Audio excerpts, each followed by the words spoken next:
Good afternoon.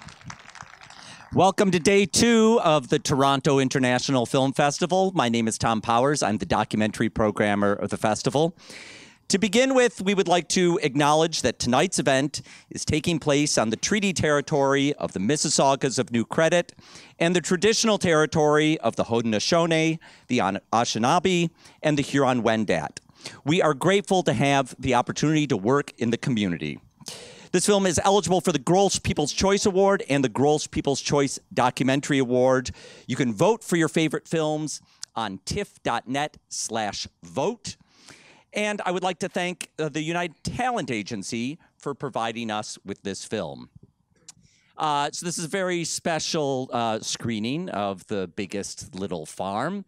When I spend my summer watching films and making the selections for Toronto, I think of it a little bit like I'm packing up presents like you would before Christmas. And then when the festival comes, it's like watching those presents get opened. And if you have that experience, you always know that there's one present in that group that you are really especially waiting to see it get opened and to see people receive it.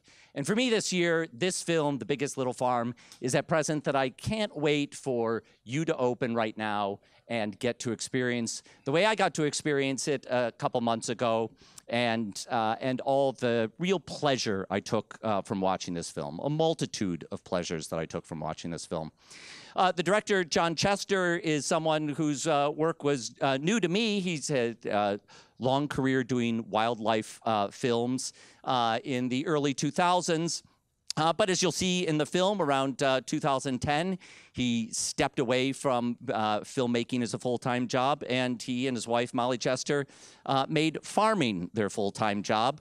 But clearly, as you also see in the film, he did not set filmmaking aside. He intertwined farming with filmmaking, and now, some 8 or 9 years later, we have the fruits of that labor that we're about to share. Please welcome the director from California, John Chester.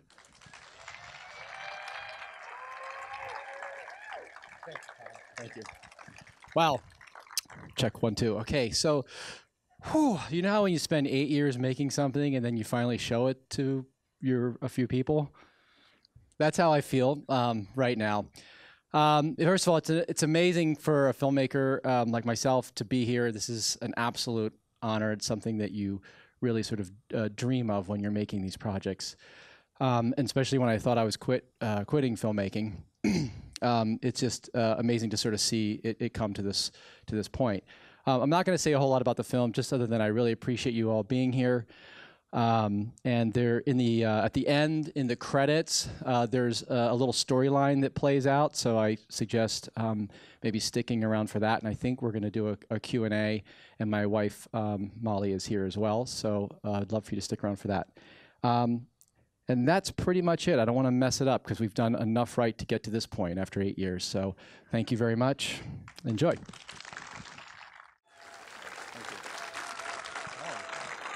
you. Wow. That's nice. Thank you.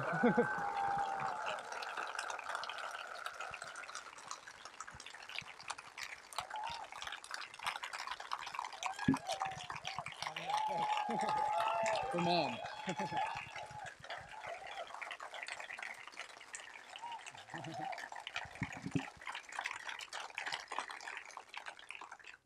Wow. Who's milking the cows?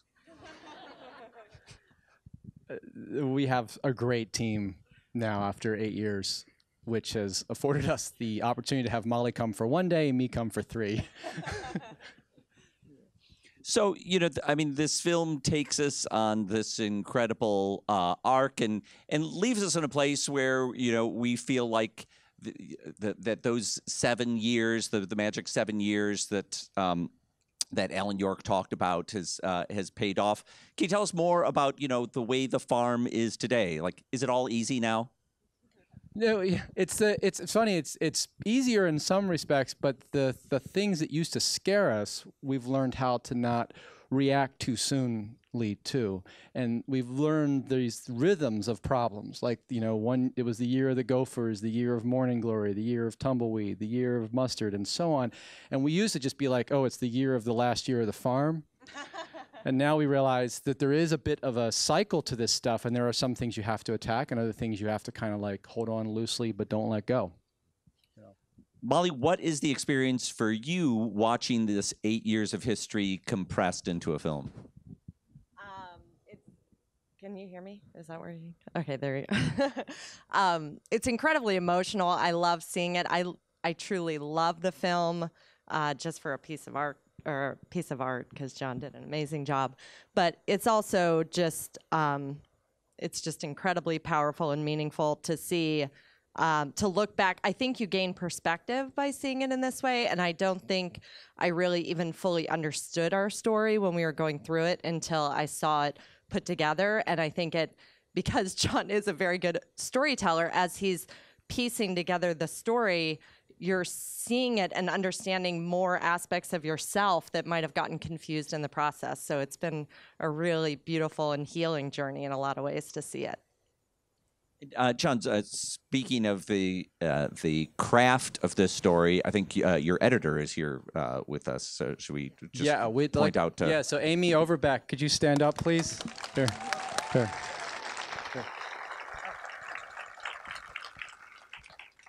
There's actually a few more people. Can I point them out? Please do.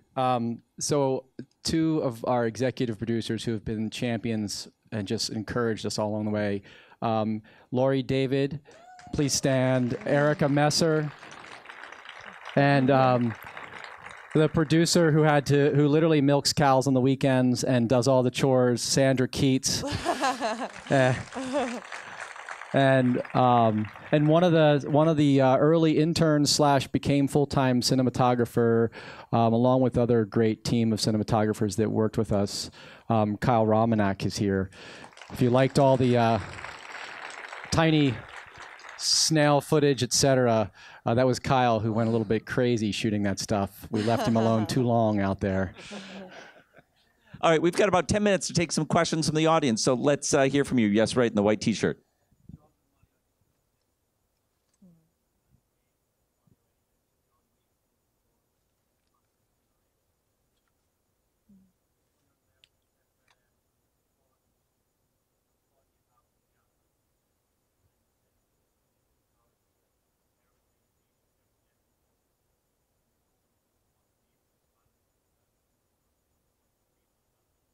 So the question was, you speak about your bond for the animals and the difficulty when you have to let an animal go and how you've learned how to accept that.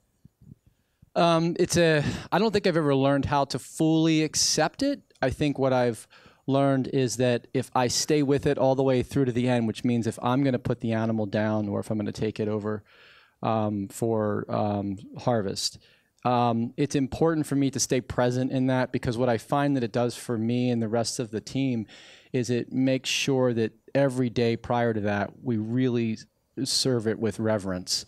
But, you know, I don't know how I'll feel in 5 years about this, but I know that the cycle and the impermanence of life is an inescapable truth, regardless of what any of us feel about death and animals.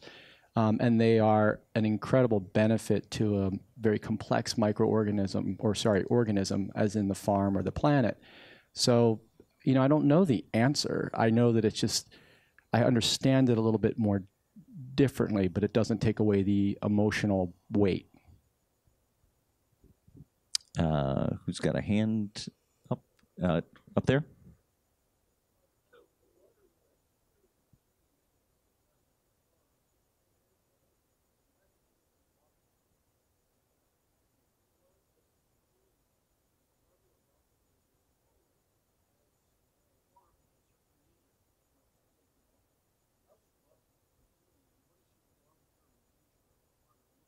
So the question is about the aquifer that you draw upon for your water, and what is the long-term future of it?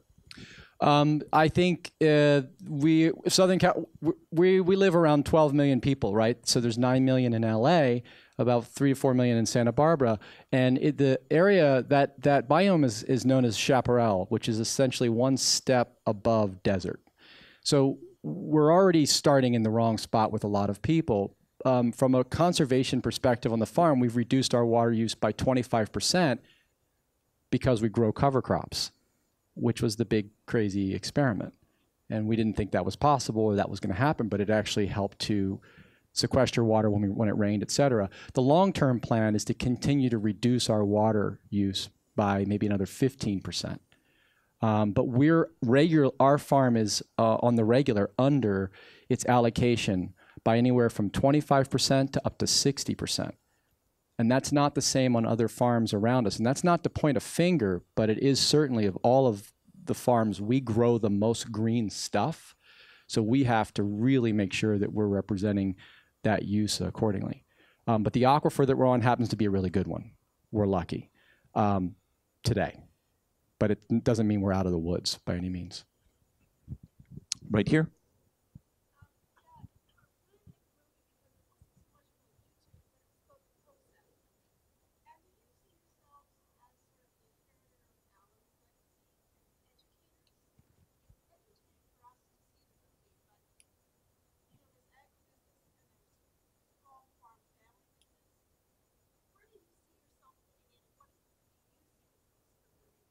So part of the question was, do you see yourself as carrying on the legacy of Alan York, perhaps as educators, and what do you see the purpose of the movie being? I think we're farmers. I think we made a story that is a version of the way. Even Alan didn't have all the answers for us. And some of the things Alan told us to do, we've stopped doing and because we've learned differently. And I think that the purpose of the film was really summarized in my mind in that there are these complexities, this interconnected web that is the basis for all existence that we will probably ever know, at least in this room. And if we look deeply enough into that, we can innovate beyond where we think is even possible. And I think spending 8 years on the farm the way we were focused showed me and Molly and the team that there is incredible power and magic in that.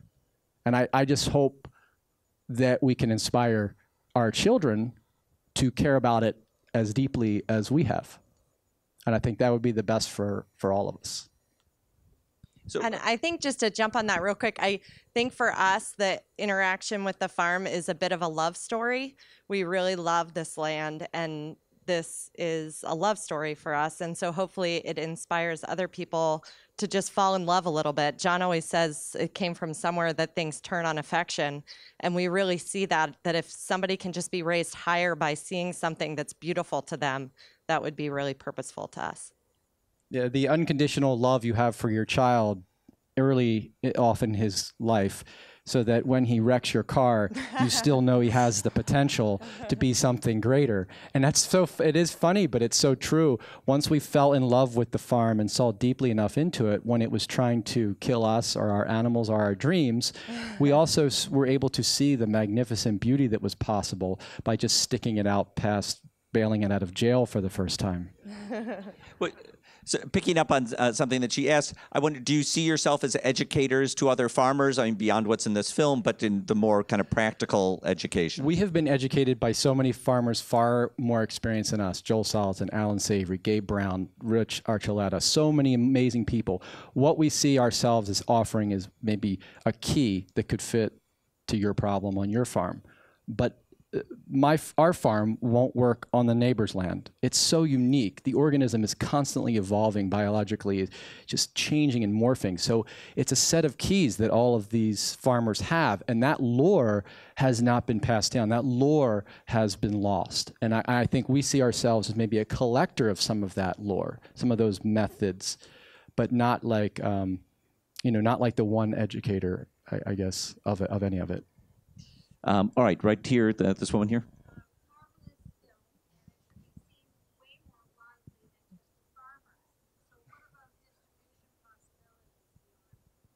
Question about the future distribution of the film. Well, we very fortunately have had some good screenings in Telluride, and we're in conversation now with a few distributors, and we're obviously very excited about that. So Keep your fingers crossed.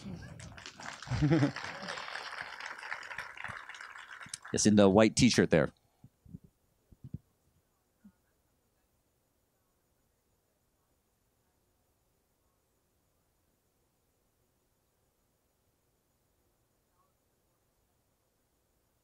Question: how government policies and subsidies, et cetera, can be shaped to support the kind of work you do? I think you're going to hear a lot about the word regenerative farming practices, and rolls off the tongue. Right, regenerative farming practices, really about cultivating healthy soil. And you know, I don't want to get in any way political, but there are methods, even in conventional methods, that they could still take into consideration how to regenerate soil. So I think what would be nice is to see subsidies for farmers' ability to increase organic matter in their soil. Like we increase in 7 years 3%. Not a lot if you don't understand the value of that 3% increase in organic matter. But I think there should be incentives for farmers to track that and you know, rebuild their soil microorganisms. So that would be great. And I think that's already in the works, actually. One other thing that would be great is that we often get lost in the fact that we're in a community that's kind of big ag, and a lot of local regulations are set for those big ag. And so when you're a small farmer, you're trying to navigate them, and it becomes so incredibly costly, or makes you have to make choices that are not good for your farm because they're preventing mass problems on a factory farm. So if local communities and local government could start to make change to incorporate and keep in mind small farmers, it would really help the local food movement a lot. Okay, we'll take a couple more questions right here.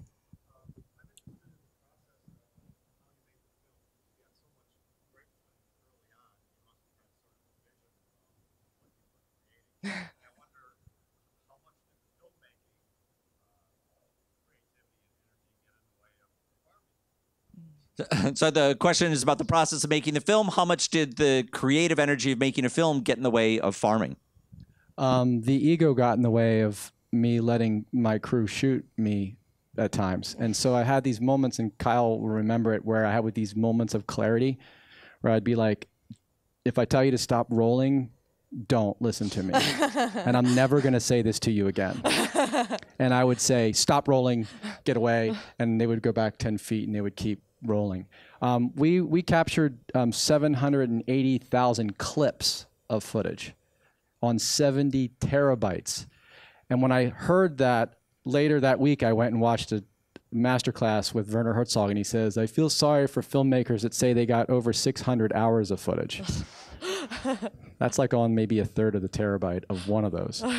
So yeah, it was an exhaustive process, and I don't think that I knew the story we wanted to tell, or I wanted to tell, but I was not convinced that it was fair to tell, because I knew how intoxicating this can look, where people are going to run off the cliff like Molly and I did so idealistically, that I wanted to make sure that there was actually some truth to it, because I worked in the business for a long time, and I know how infectious story can make, you know, people feel about redirecting their lives. And we were getting our butts kicked for the first 3 years, and it was year 5 that I saw that hope of something happening, some shifts. And then I could see the structure at that point. Okay, we'll take one more question. How about from a woman? Here we go, right here. Oh.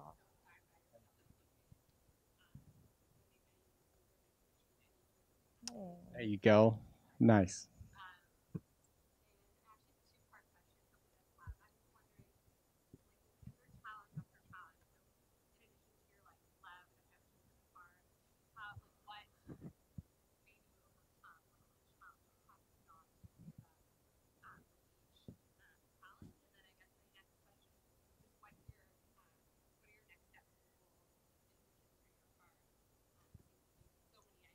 So how did you not give up against all the challenges, and where does the farm go from here? I'm just going to say one thing, then I'm going to let Molly answer it. There was definitely around year 3 or 4 that I was freaking out and probably losing a lot more hope for what we were doing than Molly. And when I turn to her every single time, she would be like, yeah, you're right. So we might as well just go big. Let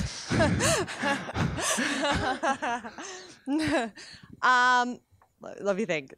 So basically, how did we keep going whenever it was hard? What kept you going through the challenges? Yeah, I think whenever we got the opportunity to do this, it was such an incredible dream and so incredibly inspirational to us to get the opportunity that's just what kept it going. It's like we did go so big. We went to everything we would have ever wanted to do. And when you jump and dive and hold on to that, then it gives you the power to keep going because you just are so happy that you're getting to do what you want to do. But it's not to say that it wasn't extremely hard, that it wasn't extremely taxing. And I did around year 3 or 4, there were cracks that I was seeing in John. And then that was the first and only time really that I got a little scared because I'm not okay if it takes him down. So, but he had the answers. We were dealing with this morning glory problem and people were telling us that we would literally have to take our whole land out of certification to be able to fix this with sprays and then take it back. And we didn't have to do that. And John did have the answers, but it was a very scary time. And so I don't exactly know other than just the dream, like the dream of something greater and the excitement towards that is what carried us through. And so then the last part of that question was, where's the farm going from here? So we're now at a point where we are having to, we sell out of our food, which is really great. And we're really now having to go back in through all the systems and try to make them more efficient. Yeah. Because we've put a lot, where like the orchard became profitable, say in year 5, but a lot of the excess money for the orchard to become that we would have used for the orchard as profit went into like developing better fertility streams in our compost operation or our ducks or chickens. So now we're at the point now we've got just a really great team, a base, and now we got to go in and sort of keep the ecosystem of people fluid because it's so complicated. The organism itself is something we can't control, but communication and how we interpret what we're seeing is the gold for us right now.